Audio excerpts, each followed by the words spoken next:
And to the table, what I don't understand is if the Iraqis held this to save Obama from embarrassment. It's a theory, but yeah.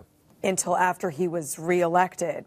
Why do they want to embarrass us now, after he's elected? What's amazing, SC, is that the people, the analysts that are writing about this, looking at this very closely, think that the Iraqis feel like that this is sort of the middle path. This allows them to not upset the United States quite as much, because they don't sort of see this the way that we do, obviously, and it manages to make Iran, which is, of course, their neighbor and a country with increasing influence on them, a little happier as well. They think this is sort of splitting the baby. I mean, they think this is down the middle. Of course, we don't view it that way, but that seems to be how they're coming at this. It demonstrates to me that they care about both. It's not like they're picking one over the other, that, like most countries, they have to balance the interests of many different countries, a regional power, and also the United States. Well, the lesson I take from this, Will, is that as we talk about the Arab Spring, these countries, and we want autonomy for them, that's always been the process, right? It was that it was supposed to get rid of these despots and have countries that were now functioning and responsive to their own people.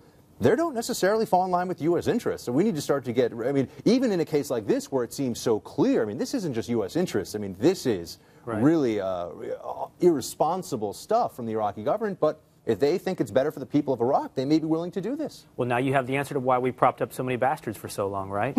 Right. No, I'm serious. No, failed. Will, that's very few people seem willing to say that. But, you know, it was United States policy for a long time to hold hands with despots as long as they're willing to make sure that certain individuals were kept in check. And I hate to suggest it, and maybe this is going to sound incredibly bloodthirsty and warmongering, but if he is released, could that possibly be a rather dangerous situation for him? I mean, well, that's what I was going to say. If they release him, what is to stop us from just picking him up, dropping a bomb on him? I'm sure we have those capabilities.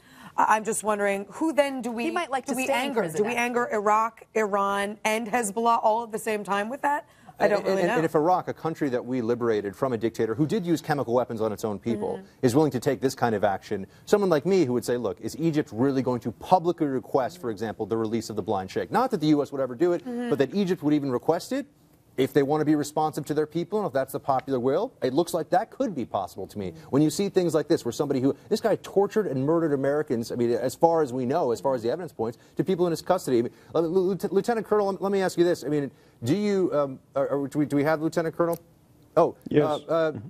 Looking at this issue now, looking at the drawdown, do you think that it's possible there were very clear political implications in this? Where the Obama administration said, look, we don't want to negotiate new agreements. We don't want to figure out the custody of this individual. The most important thing on the agenda was making sure that we were drawing down, and if that means that this individual may go free, well, then that's just going to happen to me. Could you see that being a reality here?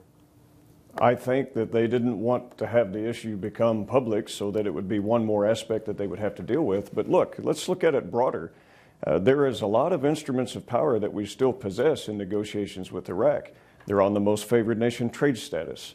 We get an awful lot of oil, not just with them, but also the West. We also are in arms agreements with them, with F-16 jet fighters and small arms and many other types of equipment. We hold a lot of leverage for their national defense and their own security, and we can use that. What we have to do is find a way that they can go on their own rule of law. So the good news is I see that if we apply ourselves, we've got an awful lot of options to exert on Iraq, who is an ally. All right.